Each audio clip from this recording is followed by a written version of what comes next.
Well, hello everybody. This is Chris Voisey. I'm acting as a voice coach and an interviewer on behalf of the Blue Frontier Path Online Academy. And we're very excited today to have with us Professor Neels van Heerden, who we're going to just get some ideas from as regards higher education and what we need to be doing to do our best in that field. So Professor Neels van Heerden has been a professor of marketing at the Tshwane University of Technology for some time, since 2009. And before that, he was with the University of Pretoria, Tukkies, as it was known back in the day, and he was a professor of marketing there.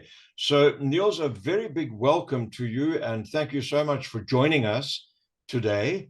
And I would like to invite you to maybe just tell us a little bit about yourself, your background, how you got to where you were in the academic field. Can you fill us in a little bit on who Professor Neels van Heerden is? Good afternoon, Chris, and hello to everybody. Just to make a long story short, I retired at the end of 2022 as a research professor at Tshwane University of Technology.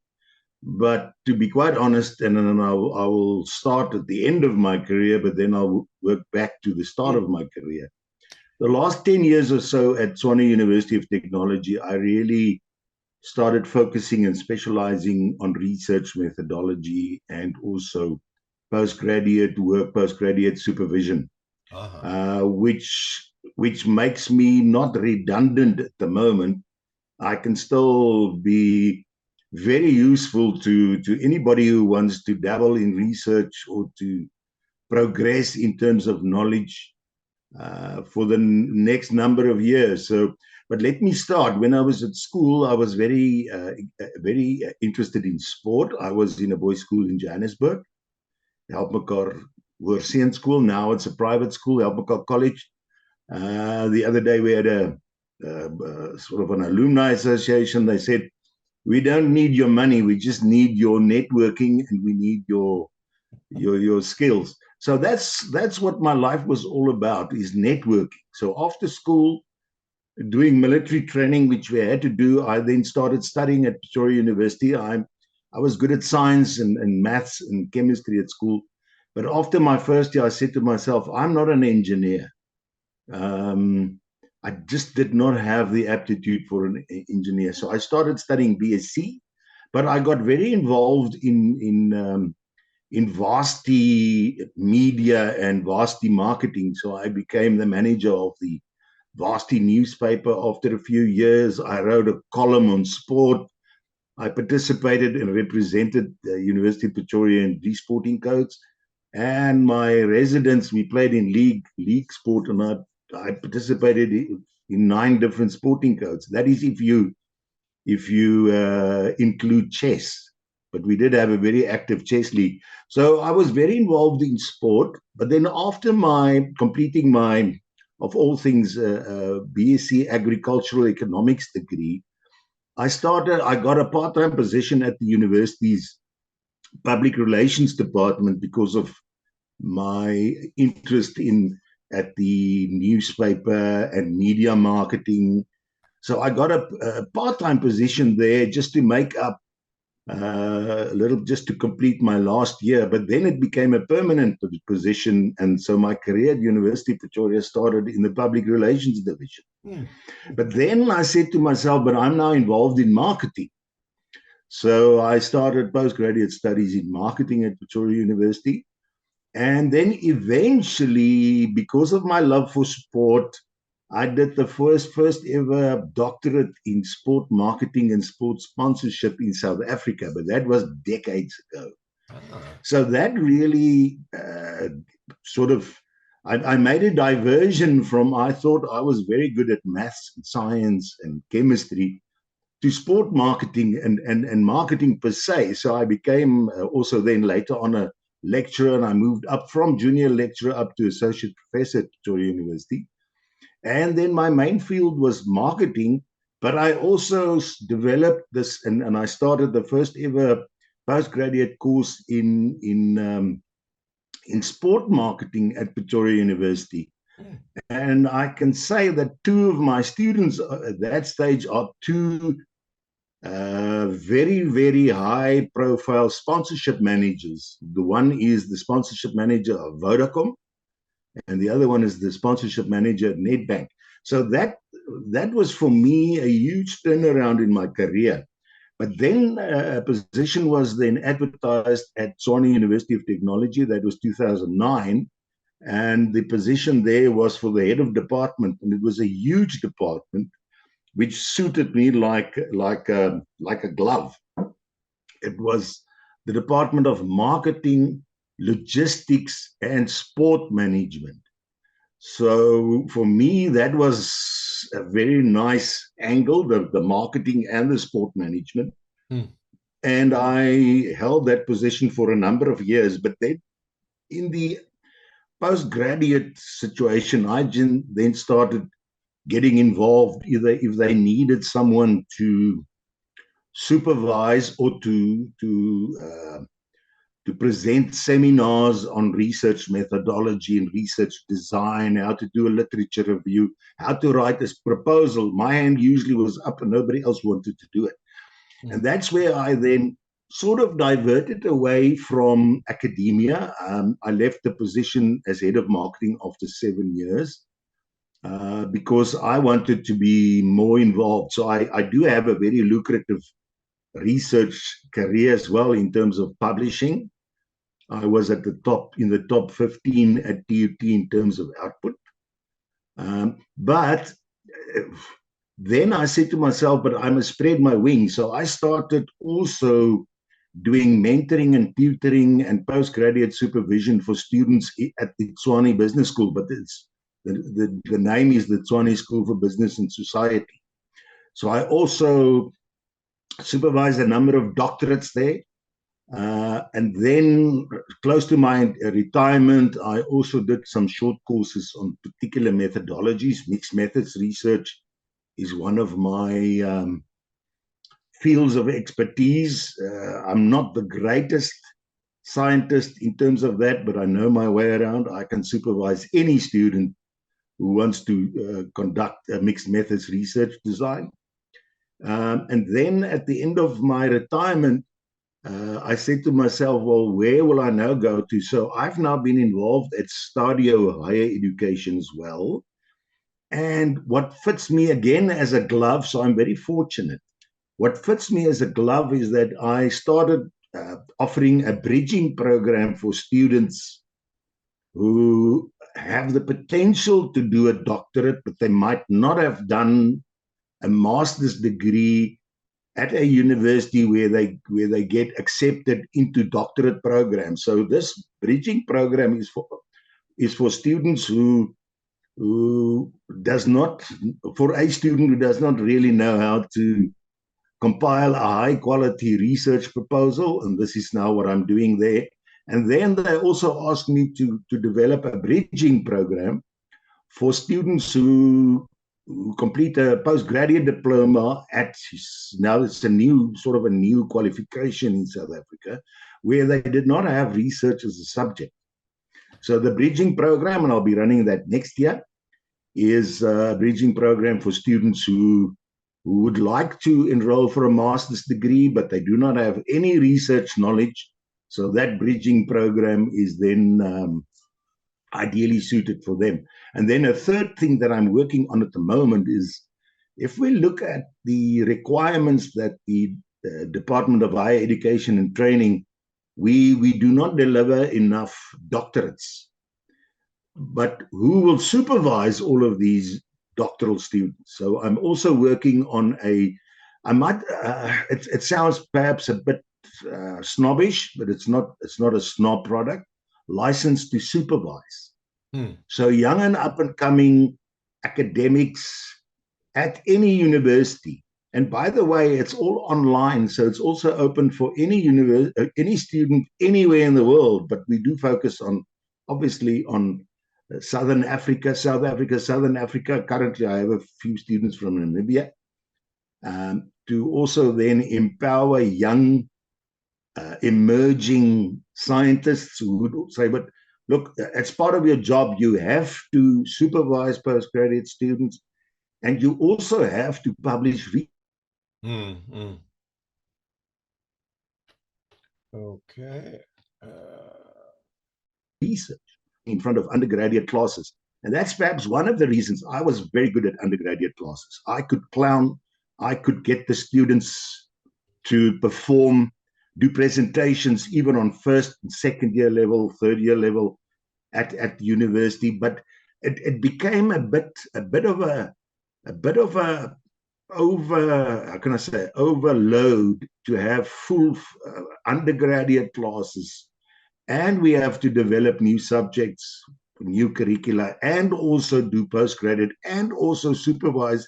And then there's the admin, having to sit in meetings. That was when I became head of the department at TUT. The meetings was just endless. So the dean then and myself made a deal.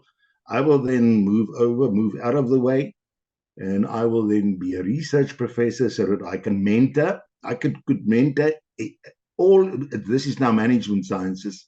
I could mentor any uh, young young staff member or any postgraduate student for any degree in any of the management sciences, because I can conceptualize a study.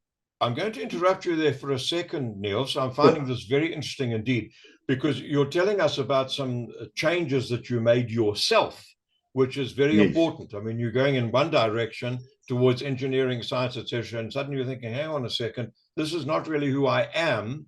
And you end up in the Yes. marketing sphere. And even there, you end up in the more academic, what could one call it, where you start helping other people. And this, I think, is Yeah. very important, particularly from the point of view of the Blue Frontier Path, which is an online academy which is designed to bridge the gaps, is to help Yeah. people in further education. It could be an honors, it could be a master's, it could be a PhD, it could be a postgrad, whatever it is. The idea is that people struggle to do that on their own. And the Yes, that's mentoring true. becomes a very important process. Yes. Am I right in making that comment? Yes. The main problem that and again, it should not be seen in a negative light. The young and up and coming supervisors, when they grow through the ranks, now they have to start supervising master students. Their own research knowledge is not exactly where it should be on the level. So now and then older people retire and they leave the institution, then they have to take over. So for me, that was my first priority, were the young up and coming and rising stars in academia, to get their own studies into place, but also to make sure. And this is one of the problems in supervision, which I see, and I've done external examination for a number of universities, that it's often clear that the student was supervised by somebody who did not have the basics in terms of particular research themes. I've just seen too many uh, manuscripts, and I would say mixed methods is not meant for a master's degree. It should be in a doctoral degree.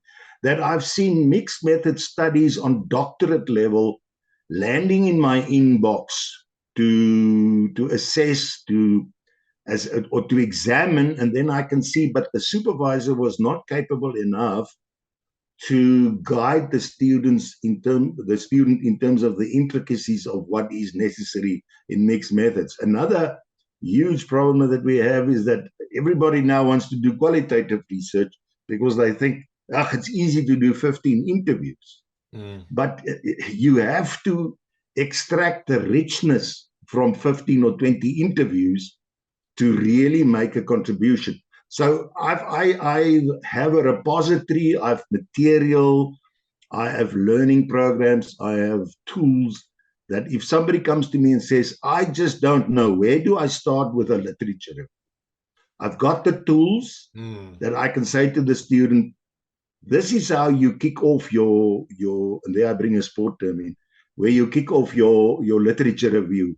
And how do you make sense out of reviewing the literature? And how do you analyze and synthesize what you gain from this literature review, so that when you then uh, build your research methodology, that your literature review is sound.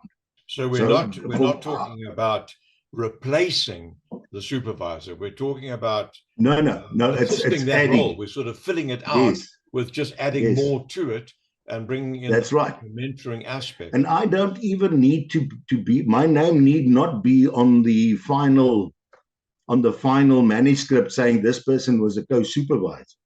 It's not about my name. It's about making sure that the supervisor or supervisors plus the student can place a manuscript on the table that meet the minimum requirements of what should be a master's degree, what should be the contribution, or what should be the contribution of a doctorate. And if, of course, in doctorate, you have to publish from your research. So you're finding you need to publish that. And I have enough experience. I can take anybody's manuscript and I can, how can I say, I can dissect the golden thread in the document, and I can advise this is the line that you need to follow to be able to publish a paper, either at a conference or in a top quality journal. So it's multi-pronged. Yeah, I must keep abreast with research methodology, but I must also be of of value to any university or any research team, to assist them to conceptualize their research, and then to assist and say, okay, if this is the research design, this is what you should do. This is how you should collect data. This is how you should analyze data. And then also how to tabulate or display your research results so that it makes sense. Yeah. So for me, that is the role that I fill. Excellent. Okay. Well, thank you very much to Professor Neels van Heerden for giving us a very good look at the role, because obviously we're talking about a lot of people in our country who are trying to upskill themselves, upgrade themselves in terms of education and having the right qualifications. And this is a very important aspect. And I think the Blue Frontier Path is trying to play that role where they can step in and assist people by having people of your kind of caliber amongst their advisors to help people put together the right kind of thesis or whatever work is required, as you say, maybe publication work, whatever it is. So thank you very much indeed, Neels. Any last comment you would like to make? Give us a message to all those people out there trying to get that work done. In a sporting term, Nike's slogan is just do it. Yeah. So if you feel that you want to do a master's or a doctorate, just do it. But make sure that your institution is a serious institution and that you will get the support that is needed to assist you to help. Unfortunately, the dropout rate, and that I don't want to end off on a negative thing, the dropout rate is too high. They say only 10 to 15% of students who enroll for a doctorate eventually walk with their red gown on the stage and they capped on their head and they are now called doctor. Yeah, that's a brilliant point, but at least one can offer whatever support and help we can find to make sure that they do walk on that stage with that red gown. Very many thanks to Professor Neels van Heerden and to all of our listeners and viewers. We hope that that has been of some use to you. Thank you very much. I sincerely appreciate it. Thank you so much.